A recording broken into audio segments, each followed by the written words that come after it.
جب اللہ تعالیٰ دعا قبول کرتا ہے تو اس کے لیے اسباب بھی مہیا کر دیتا ہے، مگر کیسے؟ وہ گاڑی سے اترا اور بڑی تیزی سے ہوائی اڈے کی جانب لپکا۔ جہاز اڑنے کے لیے تیار تھا اور اسے ایک کانفرنس میں شرکت کرنی تھی جو اسی کے اعزاز میں دی جا رہی تھی۔ جلدی جلدی جہاز میں پہنچ کر اپنی مقررہ نشست پر بیٹھا اور ابھی جہاز اڑنے کے بعد کچھ ہی دور گیا تھا کہ اچانک اعلان ہوا۔ آسمانی بجلی کے کڑکنے اور تیز اور طوفانی بارش کی وجہ سے انتظامی آلات میں خلل واقع ہو گیا ہے، لہذا جہاز کو نزدیک ترین ہوائی اڈے پر اتارا جا رہا ہے۔ وہ جہاز سے اترتے ہی ہوائی اڈے کے عملے کے منتظم کے پاس پہنچا اور گویا ہوا، میں ایک جانا مانا عالمی مختص ڈاکٹر ہوں، میرے لیے میرا ایک ایک منٹ انسانوں کی جانوں کے برابر قیمت رکھتا ہے، اور آپ چاہتے ہیں کہ میں یہاں 14 گھنٹے ہاتھ پر ہاتھ رکھ کر بیٹھا رہوں۔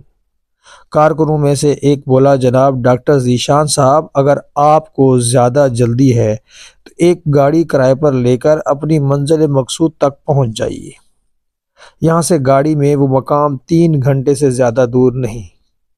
اس نے ایک گاڑی کرائے پر لی اور اپنی منزل مقصود کی جانب روانہ ہو گیا، لیکن یہاں بھی قسمت کام نہ آئی۔ موسلا دھار بارش اور جھکڑ آئے اور وہ سفر جاری نہ رکھ سکا۔ ابھی یہ راہ میں ٹامک ٹوئیاں مارتے پھر رہے تھے کہ احساس ہوا راستہ گم ہو گیا ہے۔ نا امیدی کے ساتھ آگے چل ہی رہے تھے کہ اچانک ایک چھوٹے سے گھر پر نظر پڑی۔ اس طوفان میں غنیمت جان کر نیچے اترا اور جا کر دروازہ بجا دیا۔ آواز آئی، جو کوئی بھی ہے اندر آ جاؤ، دروازہ کھلا ہے۔ اندر ایک بڑھیا زمین پر جائے نماز بچھائے بیٹھی تھی۔ اس نے کہا، ماں جی اجازت ہے میں آپ کا فون استعمال کر لوں؟ بڑھیا مسکرائی اور بولی، بیٹا کون سا فون؟ یہاں تو نہ بجلی ہے نہ فون، لیکن تم بیٹھو، سامنے چائے رکھی ہے، پیالی میں ڈال کر پیو، تھکن دور ہو جائے گی، اور کھانے کو بھی کچھ نہ کچھ رکھا ہوگا، کھا لو تاکہ اگلے سفر کے لیے بدن میں طاقت آئے۔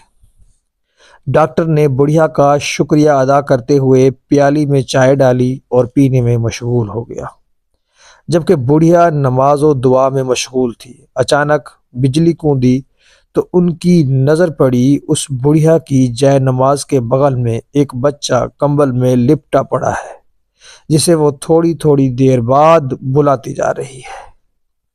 جب کافی دیر بعد بڑھیا نماز پڑھ کر فارغ ہوئی تو ڈاکٹر نے کہا، میں آپ کے اس اخلاق اور لطف و کرم کا نہایت ہی مشکور ہوں، میرے لیے بھی دعا کیجیے۔ آپ کے اخلاق کے حسنہ سے اس بات کی خبر دیتے ہیں کہ آپ کی دعا ضرور قبول ہوگی۔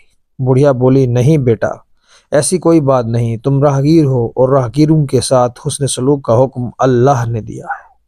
میں نے تمہارے لیے بھی دعا کی ہے، خدا کا شکر ہے کہ اس نے میری ہر دعا سنی ہے، بس ایک دعا کی قبولیت میں شاید ابھی کچھ دیر ہو۔ ڈاکٹر نے پوچھا، کون سی دعا؟ بڑھیا بولی، یہ جو بچہ تمہاری آنکھوں کے سامنے ادھ موا پڑا ہے میرا پوتا ہے، نہ اس کی ماں زندہ رہی نہ باپ، اس بڑھاپے میں اس کی ذمہ داری مجھ پر ہے۔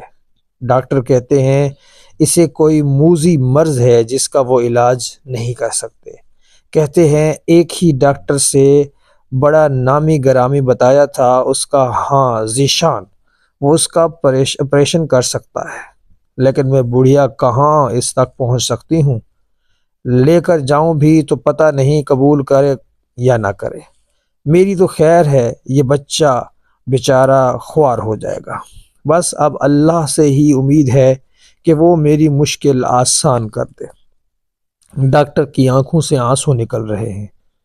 وہ بھرائی ہوئی آواز میں بولا، خدا کی قسم، آپ کی دعا نے ہوائی جہاز کو نیچے اتار لیا، آسمان پر بجلیاں کندوا دیں، مجھے رستہ بھلوا دیا تاکہ میں یہاں تک کھنچا چلا آؤں۔